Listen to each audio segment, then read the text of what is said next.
Every relationship hides a story, and every story carries pain. Welcome to Cheating Stories Insights, where truth bleeds through words. She told me over dinner, no hesitation, no trembling voice, just a quiet, deliberate tone that sliced through the air. "I'm going to be a surrogate," she said, setting down her fork. "For Ethan. Ethan, her ex, the man she once said almost broke her." For a moment, I didn't react, didn't move. The sound of the clock ticking behind her shoulder grew louder, slower, heavier. I studied her face. She was calm. Too calm, like she'd already rehearsed this scene. I asked one question: why him?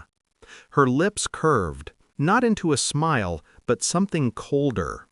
"He and his wife can't conceive. It's my body, my choice. You don't have to understand." I didn't reply, because I did understand, just not in the way she thought. Something inside me, quiet, ancient, snapped. Not in rage, in realization. I had married someone who confused self-righteousness for morality. And this was her way of proving she still held power over me. At first I told myself it was just delusion, a phase. She'd never actually go through with it. But weeks passed. Medical forms appeared on the counter. She started visiting clinics, always after work, always coming home later than she should. She avoided my eyes when she changed clothes, stopped letting me touch her. That was when I knew it wasn't about helping anyone. It was about control. Control over me, control over her narrative, control over the ghost of a man she never truly let go of. When I confronted her, she laughed, softly. "You're jealous," she said. "Pathetic." Maybe I was, but not of him. I was jealous of the part of her that had always belonged to someone else, and I was just realizing it now. I stopped arguing, stopped trying to reason with her, but I started watching. The world becomes strangely quiet when you stop reacting. You start to see things you missed before, the little tells, the inconsistencies. Her doctor visits aligned perfectly with Ethan's schedule. Her phone was always on silent, face down. When I asked simple questions, she gave me prepared answers. Every lie was perfectly measured, but that's the thing about perfection. It's mechanical, unnatural. I began collecting details, screenshots, receipts, dates. Not for revenge, not yet, for truth. Because truth, when revealed at the right time, destroys louder than fury ever could. Then, one evening, I came home early. The house was quiet, too quiet. Her purse was on the table, her phone buzzing with a message that flashed for just a second before locking itself again. From Ethan. "She's asleep. Everything's good. You were right. This means everything." A chill crept up my spine. I unlocked the phone easily. I'd known her passwords for years. The thread was long, intimate, not clinical, not transactional. She wasn't being a surrogate for his wife. She was carrying his child. By choice. The betrayal was so methodical it almost impressed me. She had rewritten reality and invited me to play the fool inside it. I didn't confront her that night, didn't scream, didn't rage. I simply stopped speaking. Days turned into weeks.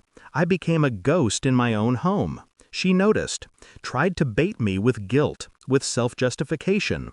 "You don't understand," she said one night, voice trembling now. "This is love. It's not what you think." I looked at her for a long time. "You're right," I said quietly. "It's much worse." That was all. When she finally realized I was serious about leaving, she broke. Her family called, her mother, her brother, all saying the same thing. She made a mistake. Forgive her. But I had already made my choice, a clean one. I moved my things into storage, canceled our joint accounts, and called a lawyer. She begged to meet, said she wanted to explain. I agreed. At the cafe where we first met. How poetic.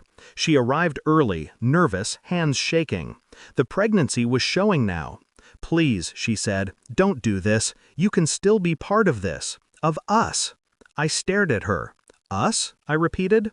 There hasn't been an us for a long time. You just didn't notice when it ended. She began crying, the kind of crying meant to perform guilt rather than feel it. I thought you'd understand, she whispered. You always said you believed in doing what's right. I do, I said, and walking away from this is right. The legal process was clean, almost surgical. I had her sign a separation agreement that relinquished all rights to shared assets. She was too desperate to argue. Her family called again, furious this time, her father shouting, "You're abandoning her when she needs you most." I said only one thing before hanging up. Not my baby. Not my problem. Months passed. She sent updates I never opened, photos I never downloaded. Then one night I received a call. A weak voice on the other end. "It's her," the nurse said. "There were complications. She asked for you." I didn't go. Because that version of me, the one who would have gone, no longer existed. They said she survived. Barely. Ethan never showed up. His wife filed for divorce weeks later. And her family? They finally stopped calling. Silence returned to my life. The kind of silence that feels clean, final. Sometimes, late at night, I still think about that dinner table, the way she looked at me when she said, "It's my body, my choice." And I wonder if she ever understood the truth behind it. Choices have consequences, and everybody eventually pays its price. I poured a drink, watching the ice melt. For the first time, I wasn't angry anymore, just free. Because I finally realized something she never could. Love without respect is just self-destruction dressed as devotion.